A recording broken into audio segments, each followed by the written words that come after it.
Hey, everybody, and welcome back to the Pardonable Podcast. I am your host, David Lilly, and this is episode 53. This week, I'm flying solo. It's just me, and it's going to be me talking about all the different shows I've watched, the movies I've watched, and kind of tying them all together with a phenomenal topic, as I normally do. But before we get into that, I do want to address a few elephants in the room. First one, happy belated Mother's Day, and motherly figures. And if you're on the far left, happy birthing person's day. I don't know what you guys are calling it now. It is what it is. And there it is. And hopefully you had a wonderful weekend. Hopefully you got to take some time off and rest and do all that cool stuff. That's the first elephant. I'm a little bit late on that one. Second elephant in the room is I took some time off. I was doing the podcast like weekly with guests, and every once in a while I do one of these weird solo episodes where I just rant for an hour. And I took some time off, and I'll tell you about that a little bit later on in the podcast. But the third and most important element in the room, I'm not wearing a beanie, and something's changed. And so, for those who know me personally and have, have, yeah, those who know me have known something different about me, and those who have watched the YouTube have known I've worn a beanie the entire time, and I've actually worn a beanie throughout the entire winter. And I live in the Northeast, so winter lasts up to like 3 weeks ago. Um, and the reason I did that is I was growing the hair out on the sides. And in that process, I was slowly cutting off what I used to have, a top knot, and it slowly went away as the sides of my hair grew out longer. So, third elephant and most important elephant in the room, I no longer have a man bun. It's just hair now. I'm just a normal guy. I'm not a hipster anymore. I still wear flannel and I'll drink an IPA, but my record player is not that great, and my record collection's not that awesome. I don't know how to order coffee at Starbucks. I don't have a cool indie band that I subscribe to. None of the cool hipster stuff. All I had was the man bun, the beard, and a bit of the appearance, but I was never much of a hipster. So now I'm fully not a hipster. It's a big thing. So that's the third elephant in the room. Um, that's the big things I want to bring up right off the bat. But I do want to do one thing since we're talking about not having a man bun. You can support this podcast if you like it, and you're like, oh, thank God he cut that man bun off. You can actually go and support the podcast. If you go to let me bring this up, pardonablemerch.com, and there's a logo. You can buy the Pardonable Merch logo, and it's me with a man bun. How ironic is that? I just cut it off and I just made this logo. I'm going to keep it because who knows? I might actually go full man bun. I might grow it all out and go straight up hippie, long hair, uh, freaky people need not apply kind of thing. So there's also other cool stuff like art. There's a Marv. You can go through here and peruse my entire category. I got Chuck Norris, Mandalorian. He's on a pillow. You could have a pillow on your living room with Mandalorian t-shirt, hoodies, stuff like that. So if you want to buy merch to support the podcast, you're more than welcome to go to pardonablemerch.com and support me.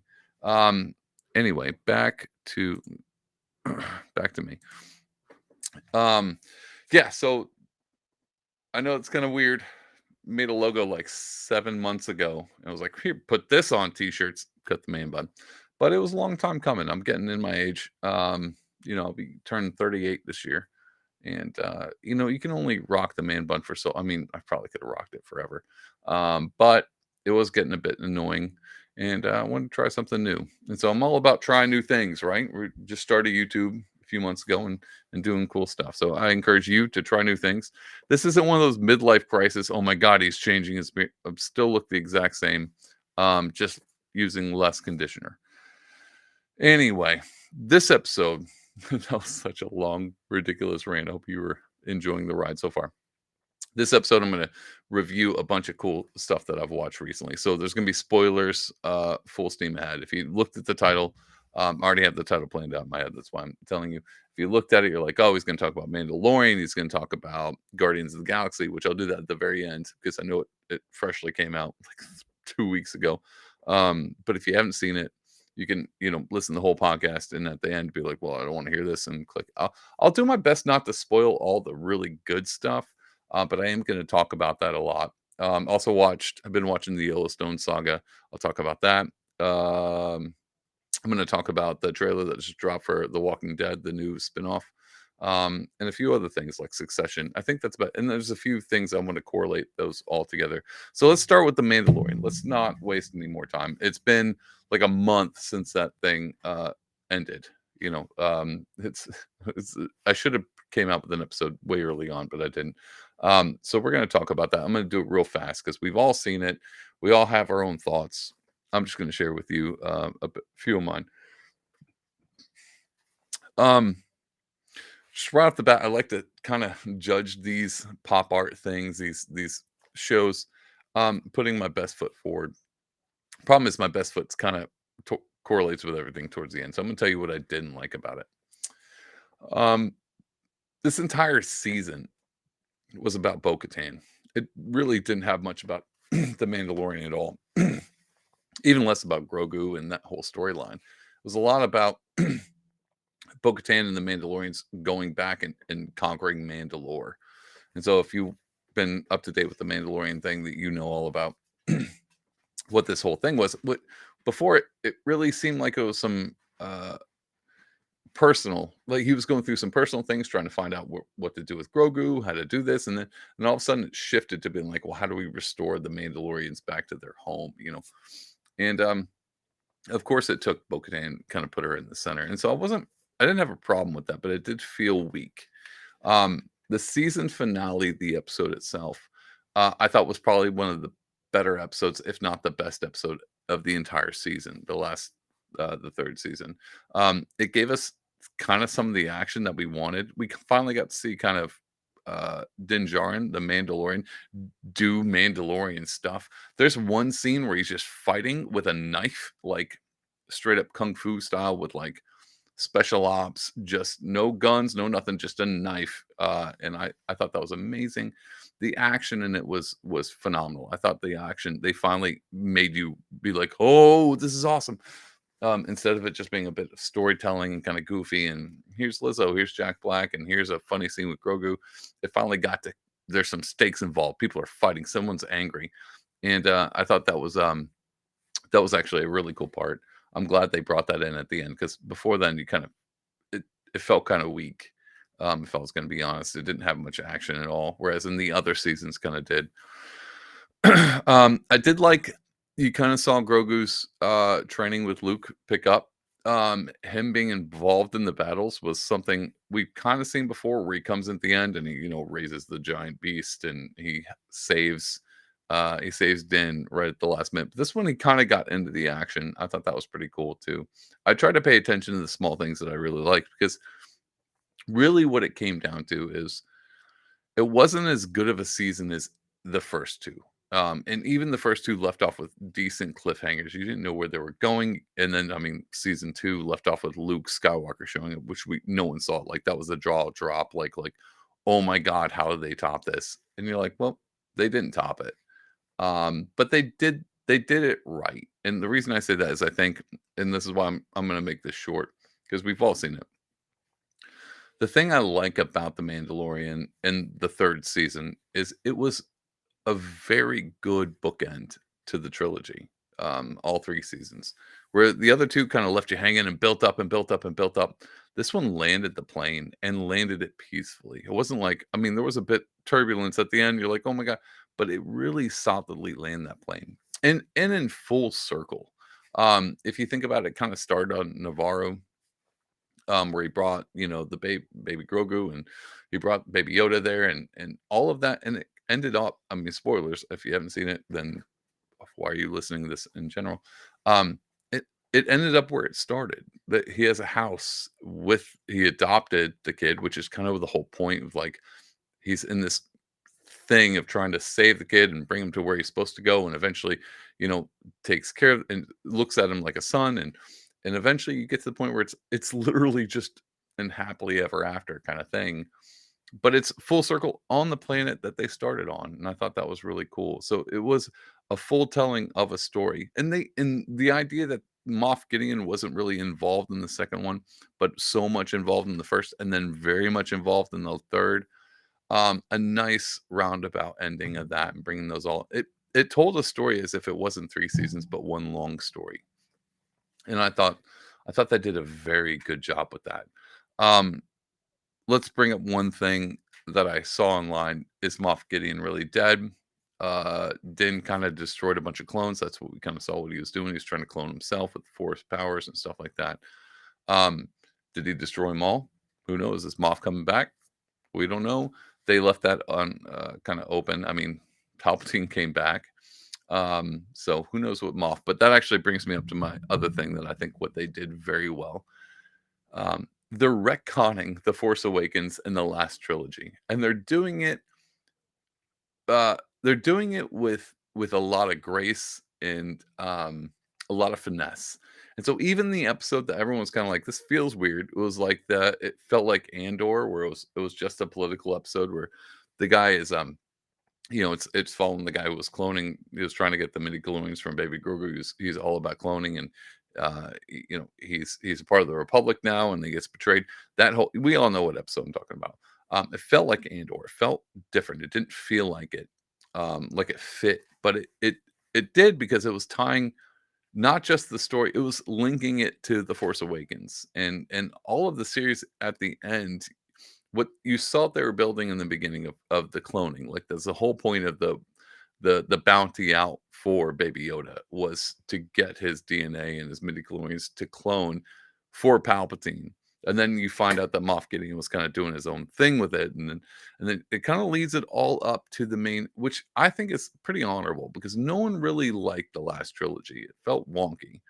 What I think they're really doing and doing a very good job with is they took this side quest, this story of this old Western Mandalorian, and they're kind of like building up to us accepting the idea of the last three, which I think is phenomenal because no one liked the three prequels until Dave Filoni showed up and explained them. Dave Filoni is the guy who directed and kind of put Rebels and Clone Wars and The Mandalorian all together. He's a huge Star Wars guy, and every time someone would bring up like the first prequel, like the Phantom Menace and the Attack of the Clones, he was like, no, these are genius. These are really good writing.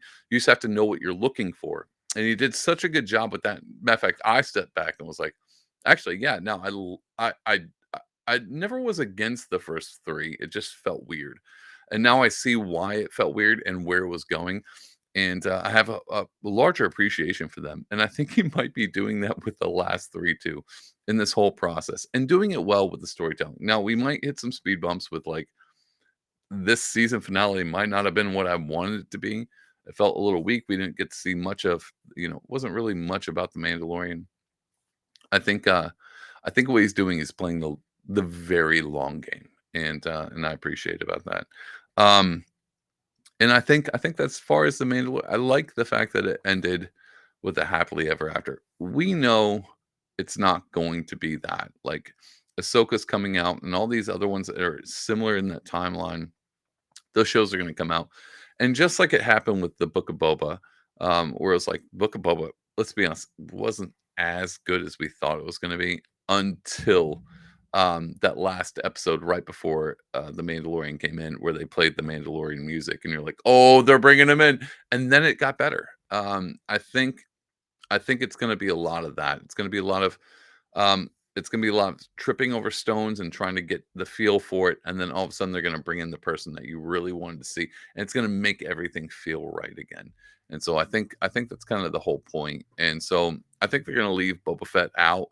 Um, no, they might bring him in. I don't know if they're going to bring Boba Fett in, but they might. There's a possibility of that, but they are for sure going to bring Grogu and Mandalorian into Ahsoka at some point in time. They're going to show up, and it's going to be like, oh, this feels like home. Like it feels something. There's something reminiscent about that. The same way they kind of needed Mandalorian to do that for Boba Fett. He's a bit of a pioneer in this whole time spectrum because it's kind of how we start. This is the path we started on, and to kind of introduce a whole nother path without bringing in a character like that would be asinine. If they did it, that would be if they were like, we're gonna do a whole Ahsoka and we're gonna just keep going on with all these storylines and we're never gonna talk about the Mandalorian Grogu again. It would be that would be a loss, a big loss. Anyway, that's my thought about the Mandalorian. Again, I know it's like a month ago, but who knows? You guys might have been like, what's David think about this? That's what I think about it. Oh, by the way, I wrote notes down. Might be a decently long episode. See, I wrote these down, so I'm going through them bit by bit, just to make sure I didn't, forget anything. Um, so I, by the suggestion of my sister, started watching the Yellowstone saga. Wasn't really keen into it at first, but now that they had like all the other spin-offs that are, way before, I was like, why don't we chronologically do this?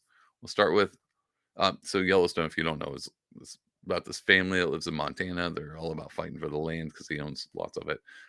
It's a whole story. I didn't know this because I just started recently watching Yellowstone, but I knew that 1883 and 1923 were a part of it chronolog- chronologically, and so I was like, well, I'm going to start with 1883.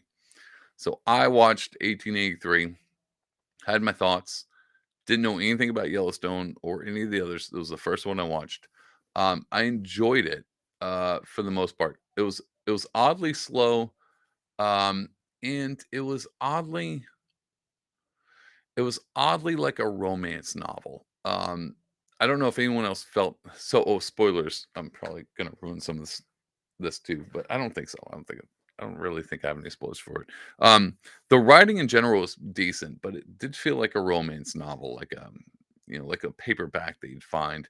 Um, and it wasn't bad because it juxtaposed, well, not juxtaposed, it just tied it in with like you could tell it was written for women, like a feminine aspect and a masculine aspect. So it was a lot of like a young girl falling in love and then falling out of love and falling in love again, and her talking about the beauty of just a kiss versus like a bandit showing up and a guy shooting a guy, like a lot of like action and romance and into their extremes. And so I thought that was pretty well played. Of course, there were some things I liked about it, some things I didn't. The narrative, the way there was like an overlapping voiceover of what it seemed to be one of the characters as a young girl writing in her journal over the beginning and ending of episodes. I thought was a bit contrived, but again, that's me.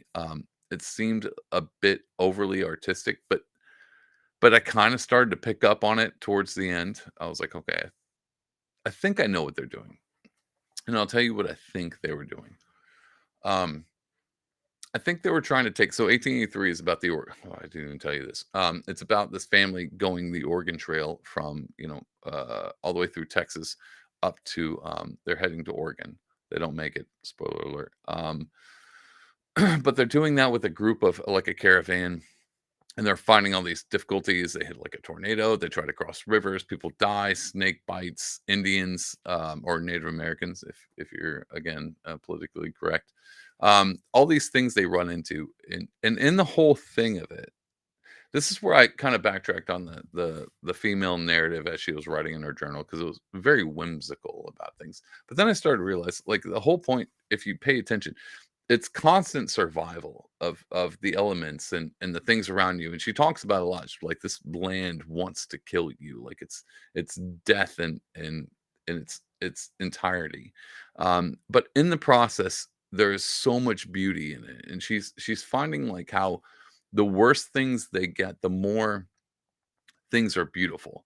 Like the harder things that they find, the crossing the river, the people dying, it exaggerates, not exaggerate, but really shines a light on the beauty around her. And so she starts to fall in love with the land around her, and the idea of freedom and the idea of the West, and there's nothing here to keep you safe, and that freedom is something people really lie on. These people don't have houses; they sleep under the stars. But what beauty is that? She goes into a lot of this, and my libertarian side, obviously, clicks in. I love that freedom of roaming, not having something, but feeling completely unhinged from attachments. A very uh, I'm trying to think of the monastic term, but it's very detaching yourself from material wants and kind of just living life.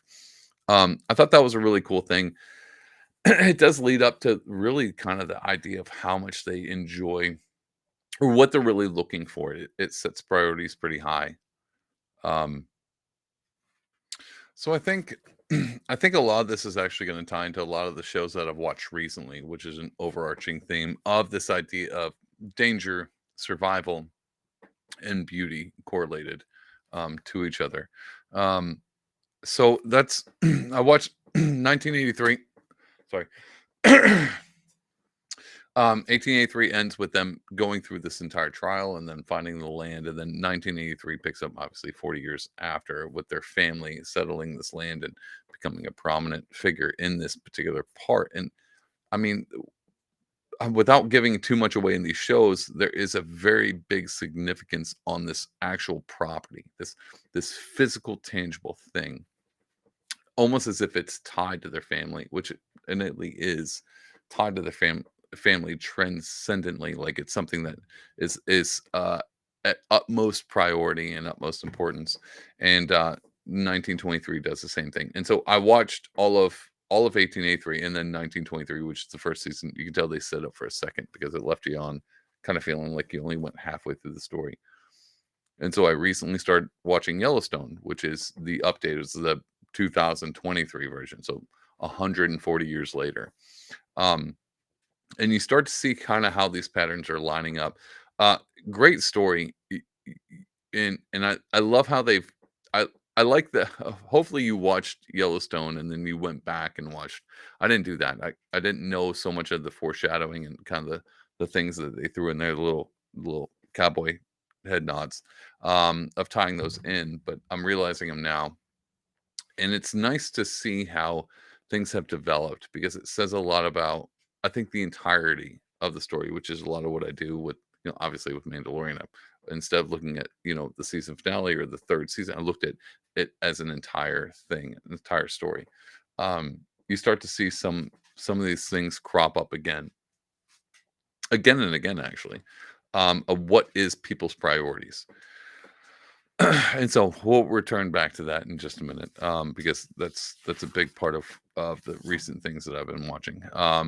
Just as a throw in, let's talk about um, The Walking Dead: A Dead City, which is the new series that's a spinoff coming out from The Walking Dead, which I know they had like whatever the other Walking Dead series spinoff was. That was on the West Coast. I never watched that. Didn't know. I actually stopped watching The Walking Dead after Rick died. I was like, well, it's fun. It's been a cool ride. I'm gonna just leave it here. I didn't pay attention to anything else. Not that it was bad writing. It was just didn't catch my peer view. After Rick died, I felt like the story kind of ended. Now, I'm kind of recanting that. I'm thinking about going back and rewatching maybe the entire thing, because this new spinoff seems to be something that I would absolutely love. So if you haven't watched the trailer now, I think it's called The Walking Dead: A Dead City, um, where Negan and Meg go together to Manhattan, which we never got to see. We saw Atlanta, we saw some of these kind of outskirts, backwoods towns.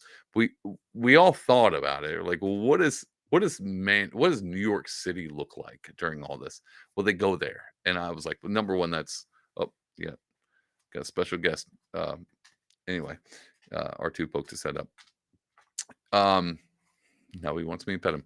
Um, that was a cool thing. I was like, I would love to see what Manhattan looked like, and and now we get to kind of finally go there. But not just that. They're picking two characters, which again haven't. Last time I saw these characters, they were literally trying to kill each other. Um, Going together, which tells a story in itself of being like the journey from Negan literally killing this woman's husband to now they're teaming up. There's such a story there to want to find out exactly how it goes. Spoiler alerts if you didn't watch The Walking Dead 20 years ago. Negan is a bad guy It's Meg, right? I think it's Meg. That's how long it's been since I watched this. She's a part of the main crew, and her husband gets slaughtered by this guy personally, and it's horrific. And there's like seasons upon seasons of this turmoil coming from this one guy, and now he's kind of a good guy. Cool story arc. Love to see it. But the whole point of it is the son that they had that Negan's killed the father of gets captured and taken to Manhattan. And again, post-apocalyptic, not trying to survive, not trying to do anything, but save the son, save the person. So it's like it's Taken. Basically, it's Liam Neeson's Taken, just with Walking Dead characters. Um, Thought that was cool, but that ties into the other thing. So go watch that. I think I might start watching The Walking Dead again. The other show I've been watching, and if you haven't watched this, you probably should. It might not be up your alley. I didn't think it was going to be up mine, but it was. Is a show called Succession. I watched the first season and second season is when I caught up. So I just binge watched one and two.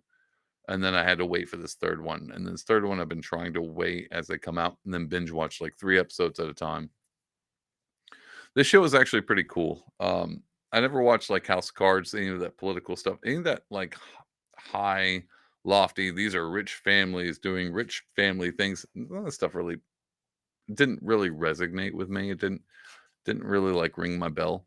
Um, it wasn't just something I was really interested in. But Succession did, and I think the reason behind it is because it really played into what people are after and what they really value. It took like a very super rich family, and it made them. It's gonna sound weird. I don't know if you've ever dealt with this because I really haven't, but I've watched people deal with it. When someone has like an inheritance, there's so many. It's a cliche story of someone dies and then all the family comes out of the woodwork to kind of get their grubby hands on that money. It's basically that concept, but it's companies. So the whole story is there's a guy at the top is the father, and then he's got all these children, and they're all trying to climb their way to the top and make sure they're staying involved, and then undermine and then play, and they fight each other, and it's that constant back and forth. I don't really know. My family actually doesn't. Number one, we don't have that kind of money, and number two, we don't hate each other that way, and we're also not trying to get after anything because there's nothing to get after. But but that story did play a big part into how all these correlate. And so I don't know if it's about the timeline of all these shows that I've been watching and how they kind of pinpoint to each other. But this one was pretty interesting because it plays into it plays into trying to think. So it plays into what you really are looking after. And so there's this. The reason I'm hesitant is because I'm trying not to spoil it too much because there's this one episode in this last season that aired a few weeks ago. I'm gonna say bare minimum, so I don't spoil it too much. Someone dies, in succession, and all of the episodes up to then is everyone out for themselves, but kind of teaming up, like kind of, uh, you know, island style, survival style, like make alliances, break alliances. They're all trying to figure out how to play this game, and then someone dies. And then it's like a record skip, and then everything stops, and they don't even know how to function with their own feelings or emotions. They're completely emotionally unintelligent. They don't have a good grasp on who they are. And I don't know if you watch a show and you're like, well, yeah, I saw that. I don't know if anybody else read into this, but they're highly intelligent. They're highly smart. They're very business savvy. They're always looking at numbers and money and how to move things around, but they have no concept of how to deal with their emotions. And there's a couple in this story who is their marriage is falling apart because they have no clue how to deal with actual emotions, actually feeling things or trusting people. None of them have any idea what trust really is. And I thought that was really interesting because they didn't understand any of these basic human concepts, but they know how to make money, they know how to move companies, they know how to move billions of dollars around and how to work their way in the world, but they can't even figure out their own family. And man, it really got me thinking. Well, not just that. I've been on this role for a little while, and I brought this up in the intro, like one of the third elements, I spent some time not doing the podcast. I was trying to do them weekly. And then I went some time without doing them, and I really sat on this one. I was wanting to do this one, but I kind of just kept sitting on it. And one of the reasons is because I don't know exactly what I want out of this podcast. I don't really know exactly what I'm going for. It started off as just being like I want to learn from people and kind of hear their story and pick those, and that was fine and dandy. And then it was trying to move forward and just trying to make it maybe somewhat self sustaining and make sure I got views and listens, just so it felt like I wasn't just throwing things out in the ether. But I didn't really know what I wanted with it, and I don't know if you know this, but I have a ton of other stuff that I do. Um, I don't do this for a living. I don't paint for a living. I don't come up with you know tabletop RPGs for a living, which I created one of those too. I got projects. All my head is constantly spinning with stuff. I got books that I'm writing and short stories and poetry. I'm always doing something. And I really had to take a step back because the podcast started sucking up a lot of my time. I wasn't doing as much art because I was constantly playing, well, is this guest? And when I have an evening free, not only do I record the podcast, but now I have to sit down and spend 2 days editing it and kind of putting those together and uploading. And I'm doing this before work at like 5 in the morning. I'm trying to upload. I'm not to throw that out there. It's just, I'm not good at, and then just a heads up, it's not enough to have good conversations. You have to be really in tune to social media. The one thing I'm not doing is scrolling Twitter all day and posting. I'm just not doing it. And so this whole podcast world is not really built for me.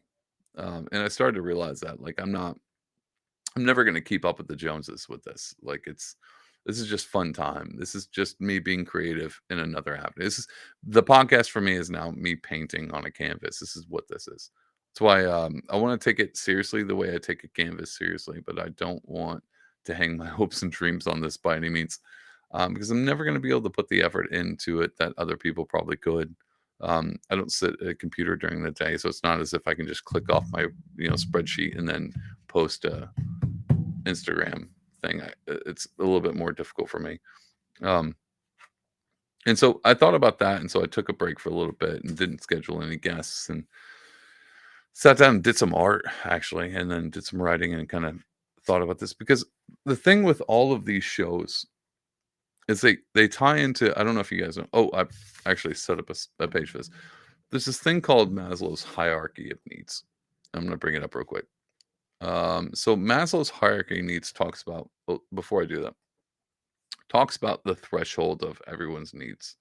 Like you have a once you achieve this threshold of your basic needs, then this next level of basic needs and this next level. So I'm going to pull it up real quick, just so you can kind of see what I'm talking about. So this is Maslow's hierarchy of needs. It starts off with sociological, which basic your basic physical things. Oh, physiological. I'm sorry, my bad. Physiological. Your basic needs of survival, as if you're naked alone in the woods.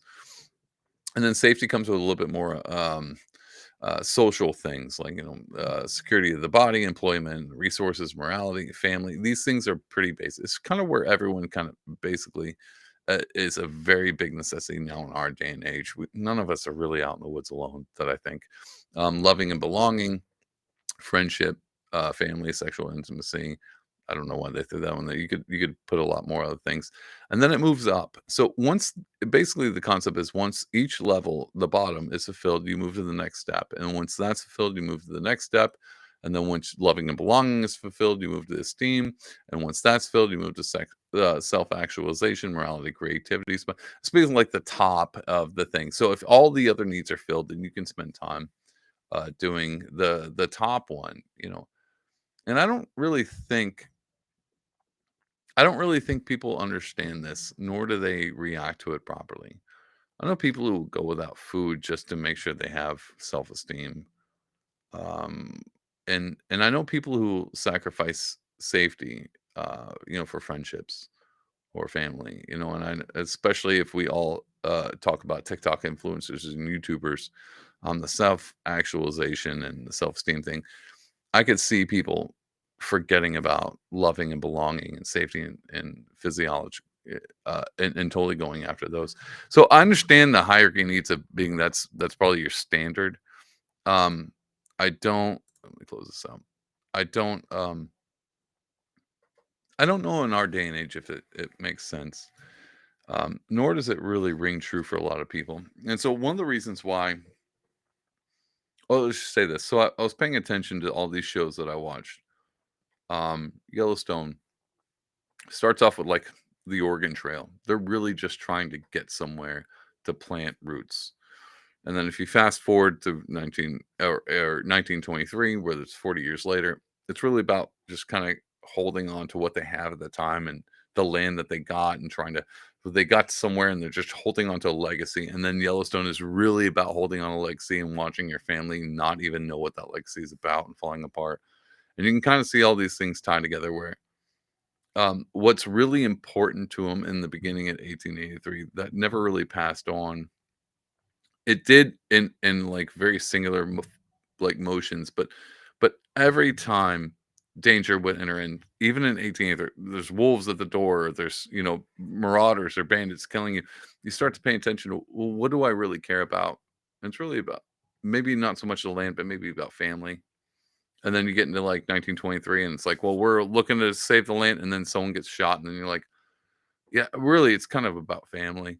And then Yellowstone, I'm not far into it. I'm not even through season one, and it's all this like, well, political stuff and business stuff, and who's got the land and what, and then something happens. You're like, oh my god, it's really about family, and so I thought about that, and then I go back to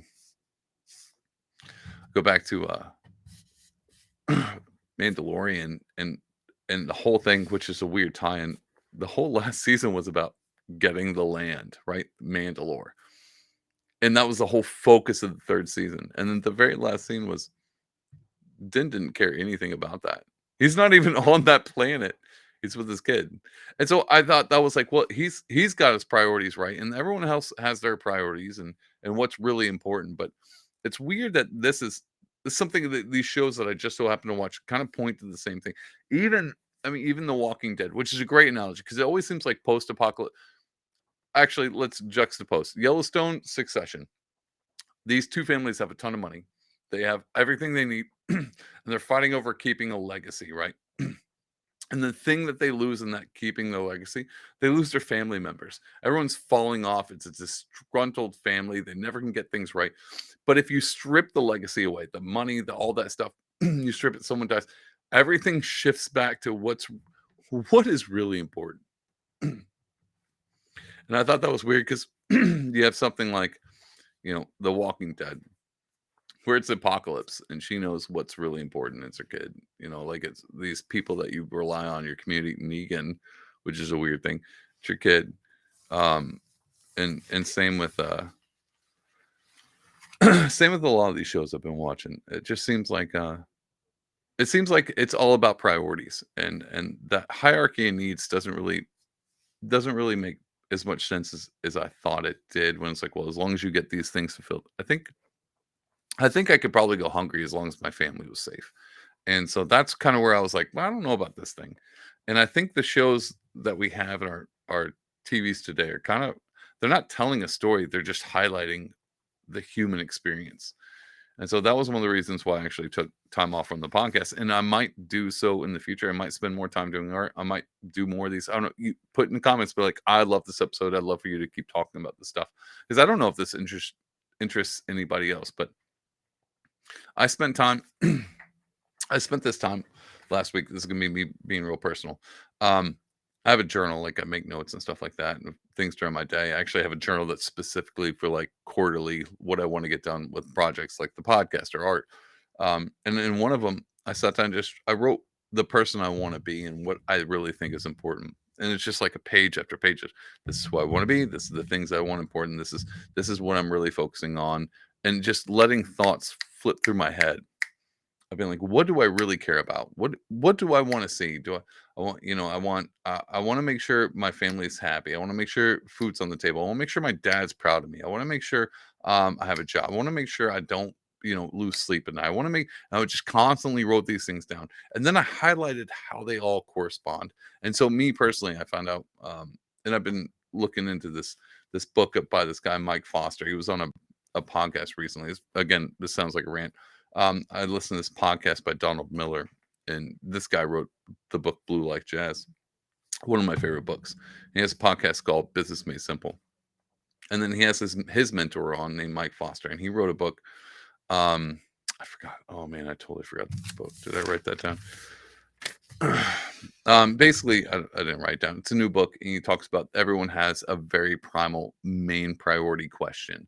Am I safe? Am I secure? Am I successful? Does my life have meaning? And he says everybody's life revolves around one of these questions, and if you answer that one, then the others kind of start to get solved.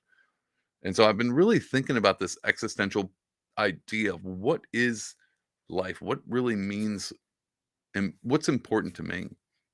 And that's kind of been something I said. And so I wrote all these words down, and I went through and highlighted the ones that I thought correlated together.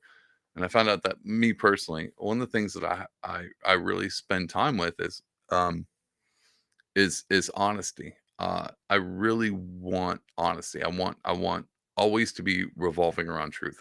I don't I don't like lying. I don't like people who lie. I think it's a detriment to not just a person but the world. I really try to tell the truth.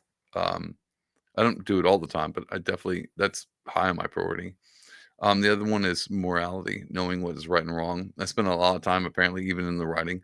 And when I'm on Twitter, I just spend a lot of time trying to hone in on what is right and wrong. And the other one that showed up a lot was independence. I think my career path and what I'm doing now on this podcast and my art, I think a lot of it has to do with I enjoy my libertarian stance. I really, really, really focus on how to be independent. I don't like being I don't like being tossed by the tide of the world. Whatever I can do to make sure outside circumstances don't affect me, I will. So these are things that I did, and so I was thinking about that with all the shows that I watch. What are the priorities of all these people, and where do their motivations lie? And so I was trying to figure that out too. Weird, weird, weird long rant, but I think the reason I brought that up is I think we've kind of lost that. I think our world's getting a little too crazy. And this might just be me, but just the idea with all the banks collapsing and AI art and people losing jobs and obviously World War III and the election coming up and you know transgenderism and book banning and all these things in the world that are colliding and spinning out of control. I thought, well, what really is important in that whole thing? Is it to kind of fight that battle out there, or is it just to kind of make sure you're independently safe, your family's safe, your family has food, the things that really matter. Is it so much that they steal the land that your family, fought from 1883, or is it that your family falls apart in doing so? And so it was one of those. What's the highest priority? That's basically where I'm getting to. What is the highest priority of all this stuff? And that's kind of where I'm at, and just sharing that with you. I think it probably do some good for everybody to take a step back and go, what what really matters? Is it about being happy and the dopamine hits that you get from whatever little project you're working on? Maybe it's art, maybe it's a podcast, maybe it's getting this thing done at work or getting an award or getting a promotion. And what do we lose? I thought of this. I actually made a note of it. I thought about that whole Thanos going back to movies where he's in the afterworld and he meets young Gamora and she asks him, "Is like, well, did you accomplish your goal?" And he's like, "Yeah." And she goes, "Well, what did it cost?" And he said everything because he had to kill her to get one of the Infinity Stones. So he sacrificed his own daughter to accomplish his goal. What did it cost? He said everything. And you find in that moment, you're like, well, then what was really the point? Did you? And I thought of Matthew 16, where it says, a man who's, willing to gain the world and forfeit his soul. What does he have? What's the point? What's the point of getting what you were trying to accomplish if you have to lose everything in the process? It's so, I mean, not that I'm, for forsaking my duties as a husband just to do a podcast. I'm not doing that by any means, but it is important to always kind of step back for a minute. Maybe it's a midlife crisis thing. Maybe it's getting late in your 30s and going like, am I wasting my time doing things? And so, or am I just not paying attention to what really matters? So that's this week's episode. And so that's the heavy topic I had. Go watch Succession. Finish Mandalorian if you haven't already. Good God, what's wrong with you? Looking forward to The Walking Dead. May do reviews of that when it comes out, but I'm going to start all the way back from when Rick leaves. Oh, speaking of which, spoiler alert, I looked this up too. Rick is coming. He didn't die, by the way. He and Michonne are coming back for this series.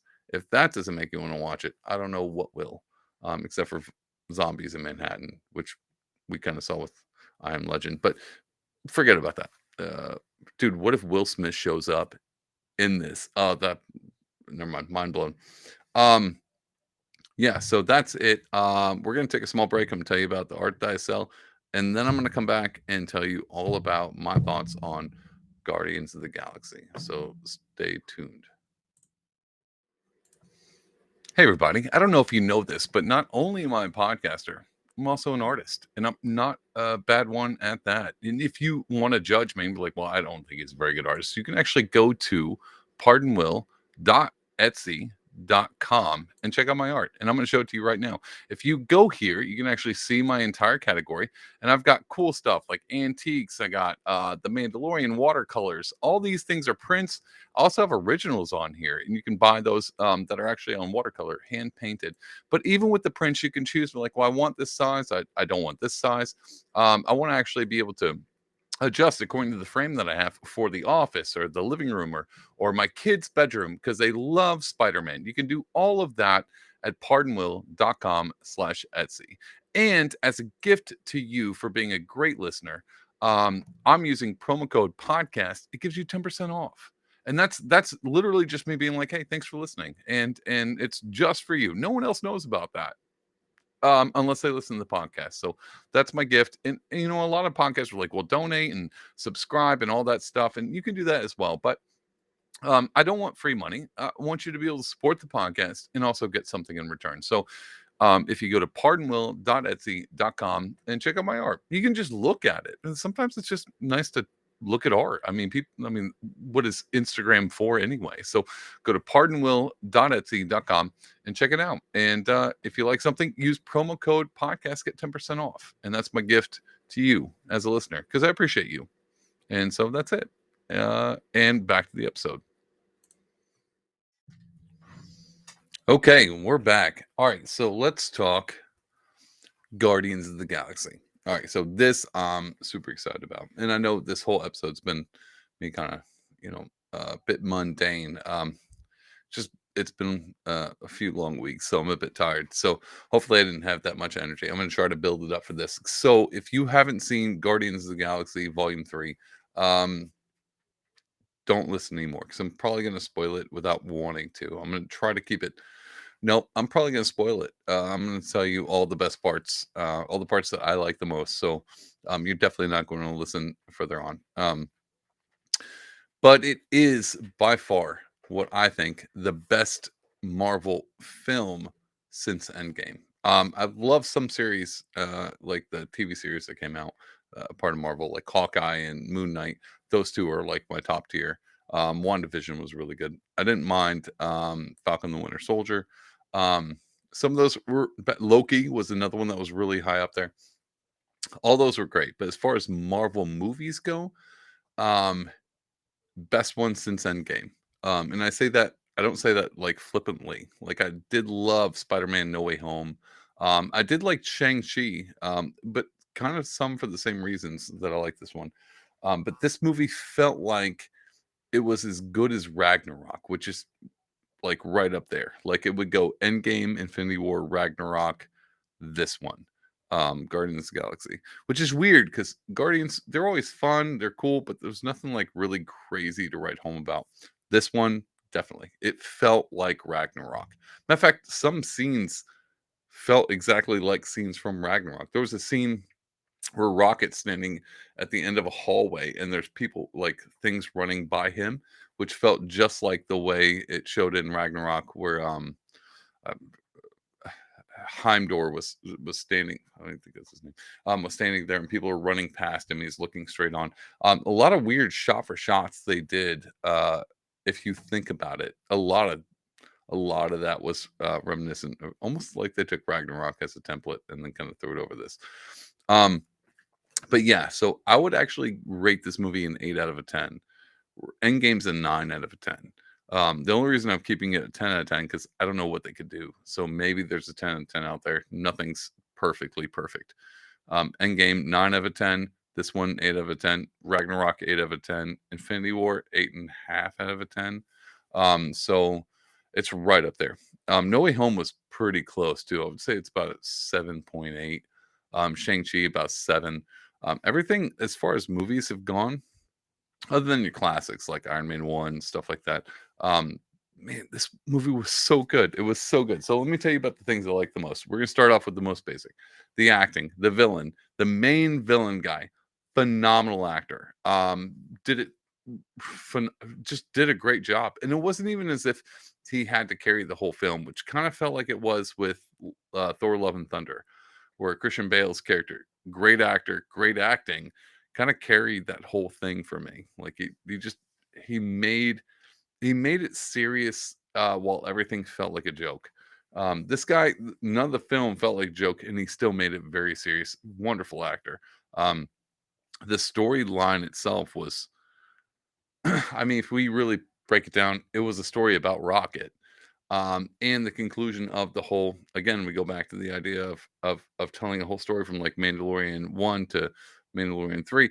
This was a good bookend of the entire arc, and I'll tell you about that towards the end. I think his story really tied all of the things back in together, what it really meant to be a part of the Guardians. Um, Whereas everything kind of felt like what we understand is a family of misfits and kind of ne'er do wells brought together. This really brought in the family aspect, which is a weird thing if you think about Vin Diesel being Groot and the whole like Fast and Furious thing. It's about family, that kind of thing. I thought that was amazing. Let's talk about cinematography real quick. I know this is an art thing.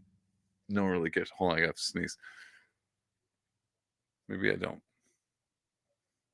I think it's coming. There it was. I'm gonna leave that in the podcast.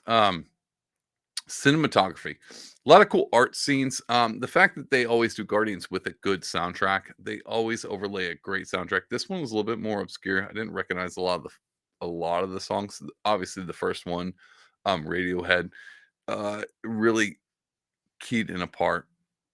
I enjoyed that. Because I love Radiohead, and it was the acoustic version of Creep, which I thought was even cooler. Um, it was a weird, odd place. I wouldn't honestly, I wouldn't have picked that song for that, but I like that they did it. I love the overlay of great music with the good cinematography.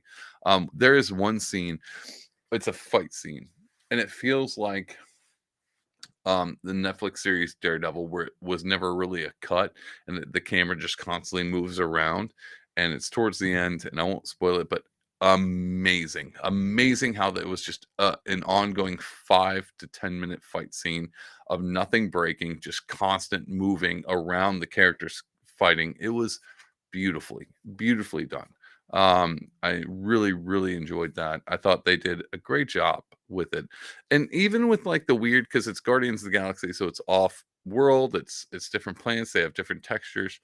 um they just did it better than Ant-Man and the Wasp, this Quantum Mania. They did it better. I understand they're kind of similar because they're in the quantum realm and they're in space, so they get a little bit to play with a little bit more. But God, I loved Ant-Man and kind of the artsy move of that, but for some reason, Guardians does it better. They just do it better. They mix a little bit of grit instead of it all being fluffy. It's a little bit more grit. It doesn't always have to be super creative, but they go to one planet that's like a tech and bio planet together, so it's a living planet. Um, I thought those were some really cool stuff there. A few things, I'll tell you a little bit of things I didn't like. Some of the acting felt wonky, and I brought this back up. I think I brought this back up when it came to Thor, Thor: Love and Thunder, when the Guardians were in that at the beginning, and you kind of saw like Quill interacting with Thor. I felt like Quill felt weird, like it was something's off, and it plays a little bit that in the beginning. Something feels off, like you kind of it kind of gets explained. Oh, I should probably bring this up too. Here's another thing I didn't like. So the acting was a bit wonky at the beginning. It felt weird, like we didn't really clued into. There's a few other things why I think that the reason why. Um, right off the bat, it jumps the gun real quick. So you kind of get like an intro, and it's kind of slow, but then it hits hard. And even the hits hard, you're like, well, why? Like none of this makes sense. Like it's a lot of abrupt action, a lot of danger right off the bat. We didn't really get any kind of setup to the movie. Um, and I think, and I thought I was like, well, this wasn't bad. This was bad writing. I don't think it was bad writing for them. I think it's bad writing for the MCU. I think they didn't set this movie up the way they should have, but it still knocked it out of the park. This is one of the reasons why I love this movie so much. The MCU has failed, and everyone was like, well, the box office right first weekend didn't show very good numbers. It's because every movie the MCU's put out has done garbage. And people went out and were like, oh, it's Doctor Strange, Multiverse of Madness. We're gonna get all kinds of, and it was just kind of like, well, all right, well, sort of. And then every movie that Marvel's come out with, been like, even the TV series, which God knows my rants about She-Hulk. Um, all and I'll bring that back up in a minute. All of that was like a letdown, a constant letdown. And so I actually went into Guardians being like, who knows what the MCU is going to do now? We'll see. And I left in tears going like, this was so good, so good. So they finally redeemed themselves. Hopefully they can keep it up. But one of the reasons why I thought the intro of Guardians was so bad was because the MCU did do anything to build that up. It's a one-off, but we also don't know when. I mean, the Guardians Christmas special did a great job. I think that did a phenomenal job of building this one up, but they had no help from the rest of the MCU. It's Guardians is literally at this point in time carrying the MCU from the holiday special into this one. I um I would not chalk this up to James Gunn. I think he did a great job. I'm sad that this is his last one because it seems as if you don't bring the Russo brothers back, MCU is screwed. I love Raimi. I think he did a great job with Doctor Strange and the Multiverse of Madness, but it felt like his hands were tied behind his back, and it felt like they didn't need their hands tied behind their back for this one because it was so. And this is where I go off into another rant. It was such a one-off, and this is why I brought up She-Hulk, is because ever since She-Hulk, it was like, in the multiverse. To be honest, in the multiverse, everything's like, well, whatever storyline this is, there's a totally another one. And so it's not really that important because there's another person in another universe and another multiverse, or She-Hulk can just jump into, our life and change whatever she wants and then rewrite scripts. This took all of that and removed it again. It went right back to what Marvel used to be. Being like, well, the small story is what matters. You pay attention to one character's backstory and the pain in that. Like old school Iron Man, like what he was actually going through other than the world's collapsing and multiverses happening and we need to figure out who's doing what and where.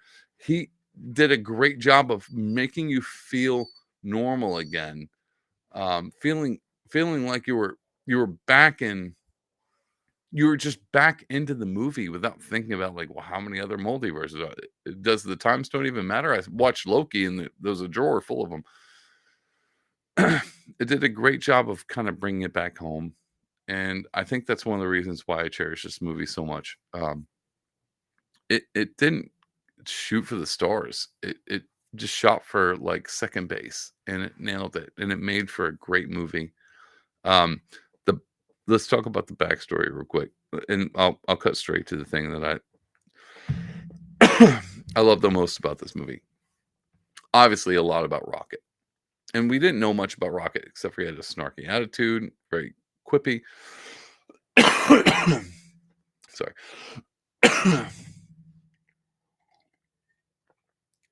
Very witty, very kind of selfish and about himself.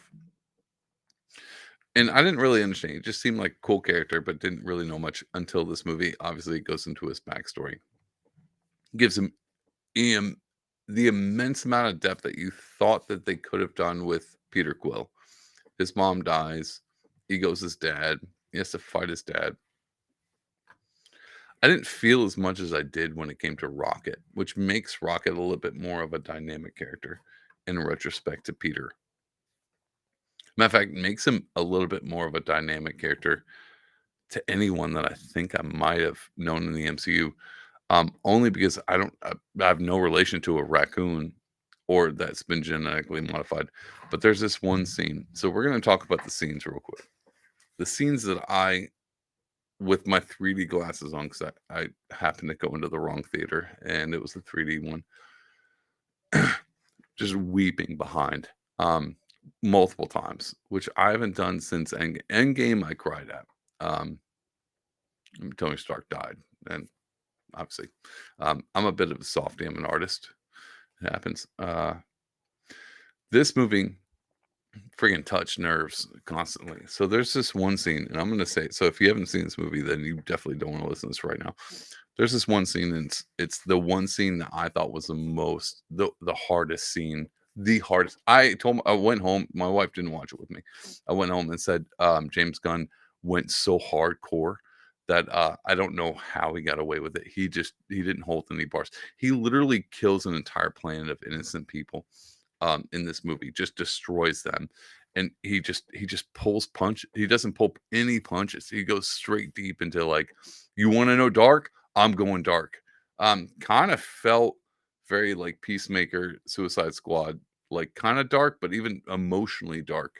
Um, and the one scene where Rocket finds out about what the plan is for him and his friends, and he's got these 4 friends that you spend time with and kind of gain their character, and they're super innocent. They're it's basically a story about the island of misfit toys. Like it's the Christmas Rudolph the Red-Nosed Reindeer. It's them, and they're all friends, and they're in cages, and they're just making life out of what they're hoping for a better future. And he finds out it's not a good future, and he escapes, and he lets the other cage open.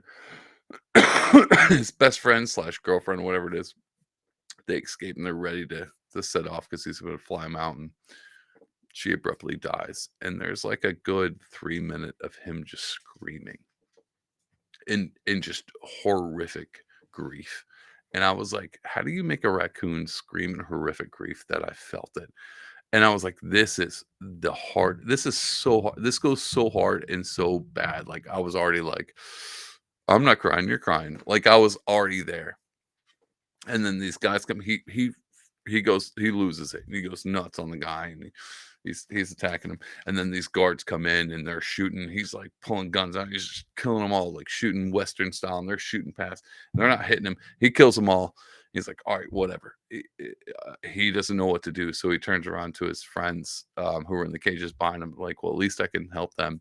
He turns around, and all the bullets that flew past him killed them. Just death. Just all of his best friends got murdered in front of him. And it wasn't like they disappeared with a snap. It wasn't like they don't know where they went, or they got stabbed and it's one, or they threw him off, a cliff for the soul stone. It was because of him. And he doesn't know what to do with that. And it's not even as if they were running away. They this one stupid character is a rabbit that's like deformed into a spider, which you think, like, that sounds disgusting. Not, not, not. And that whole scene with that rabbit being super stoked to leave, and then you find out that one of the characters is dead in the cage, and the other one is outside, which means it ran towards Rocket and got shot. Man, I can't even. I try to tell my wife this entire story without crying. I'm not going to do it. The hardest scene I've seen, and I've said this on Twitter, I haven't cried that much since Saving Private Ryan. It didn't hit me, and it's just CGI. I didn't feel it as much as I did then. That's not the only scene I cried at. There's another scene where Quill pretty much is about to lose Rocket. And I mean, as far as the acting goes, thumbs up, buddy. I would have put that on an Emmy, whatever award they give out for best acting, Oscar, Emmy, whatever that is. Give that guy one. I mean, on top of the writing itself, because you're like, well, why does he care? Because Rocket's always addictive. Doesn't matter. Like it really goes back to the theme of the entire podcast. It's about priorities and what really matters. And that's why this ties in. And I'm telling you, this is what sells. This is what gets people because it's something we always feel. It's something everyone feels. It's about what's really important, and you find that out in this last one. I mean, all of the ones before of him find out who he is, and then Ego being his dad, and you're like, well, this is hard. And then Yondu, really, no one cared about Ego, and that hurt part. I mean, there was some harsh parts about, but Yondu cared for him. That was the sad part in this one. This one doesn't pull any punches, goes full on.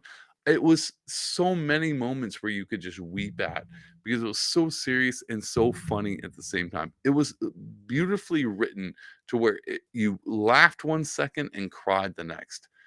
Phenomenal movie and artistically appealing. Like, I mean, it kept me captivated. It's a long movie, but it wasn't like Batman, the new Batman, where you're like, well, this could have ended, and then they just kept going, I guess, to add to the story, and then it was a little bit dark, and then a little bit.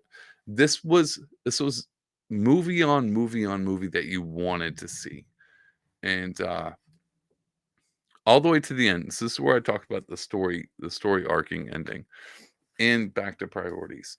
So there's this weird thing that they drop about Quill, Star Lord's grandpa. In the beginning, it's like, well, did you ever go back to see him? Because in the first one, when his mom dies, his grandpa's the one's like, hey, you can't go in there and blah blah blah blah, and then he runs out and gets abducted. You don't really ever hear about that guy. But they bring him back up in this one, and in the whole process of him being Star Lord and being half god or whatever, and saving the universe from Thanos, and all of those things are played out in the story time. He brings them up constantly. You remember about Thanos? He actually talks about how he almost destroyed the universe because he loved Gamora, and it's this whole like tit for tat with Gamora because Gamora is from a different era, so she doesn't recognize him. So he's kind of in love with the girl who doesn't love him, and he's trying to figure out how to reclaim his past in the Gamora, his mom, and Ego, and also his grandfather. And so, spoiler alert: he leaves the Guardians. They all go their separate ways.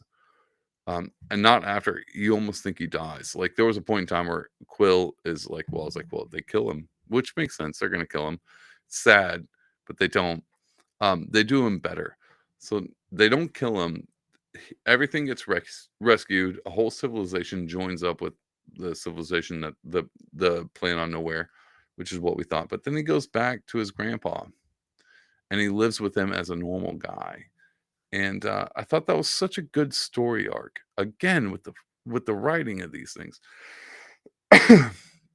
going from just being a kid who didn't know get abducted into the Ravengers, and then this whole thing with Thanos, and then the Guardians, and then saving the world and all this stuff, and then building a family and friends, and then leaving them and going back to the original key where he started, and building a relationship with his grandfather. Um, I thought it was chef's kiss, man. I love that they're doing this well. And I know I could probably look into like the Force Awakens, Last Jedi, and the Rise of Skywalker, and probably find the same key points, but didn't feel it. And I think that's where they messed up. I didn't feel that one. But these I'm starting to feel like I feel the completion to the story. And I think that's where this one did really well. And spoiler, at the very end of the post-credit scene, it did say the Star Lord will return in the future. So we know we're going to get more Chris Pratt. I assume we're going to get more Rocket. I don't know about Drax. I know some actors came out and said they're never doing this again. So the Guardians are not the same Guardians anymore. At the end, we have Rocket running the Guardians. He survives, by the way. You have a few characters involved in that you love. It's going to keep going. I would assume they're probably going to bring them back for whatever end game scenario, Infinity War, Secret Wars, whatever they do for Avengers. But man, what a good movie. And it's one of those movies where I would watch multiple times, like Iron Man. Like I've watched Iron Man multiple times. I've watched Doctor Strange multiple times. Of course, Ultron, Avengers 1, Infinity War. These are movies that I would repeatedly watch just for fun. This is going to be one of those. But anyway, that's my review of all the fun things that's my synopsis of this whole thing. This whole story arc of all the shows that I've watched. I know probably should read more books. Um, I like the completion of the story and holding the priorities of where they're at. Um, and that might be a thing of just paying attention to the news and people so caught up in what's going on and who's doing what and who's running for what and kind of forget about really what's important. None of this is really important. And people always have that cliche. Don't try to change the world, just try to change the world around you. Like, don't try to solve world hunger, just plant your own garden. Whatever that, I don't know the real cliche, but that thing of focusing on what you can change, not what you can't. And I think that's what I've been focused on. I don't I don't think there's a point in changing the world if you can't keep up your own. And I think that keeping up your own helps you change the world. Well, that could be a bumper sticker. That's not what I meant to be. Um, yeah, that's it. That's it. That's where I want to end the episode. I think a lot of times we get wrapped up in the world and we start to lose what's really important around us. And so I think I'll end it there. Thanks for tuning in to the Pardonable Podcast. If you want to follow me, go to Pardonable Art on Twitter and Instagram. You can go to pardonable.com and check out all my art and stuff like that. Pardonable.etsy.com. You can buy some art. Please do. That always helps me out. I've got art I'm working on if I don't screw them up. Um, in the meantime, I've got projects I'm working on. I'll bring those too. I also have guests coming on too.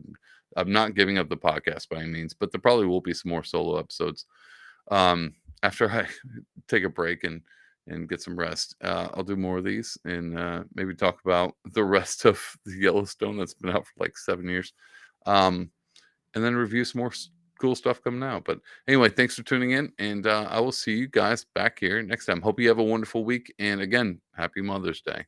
Bye, guys.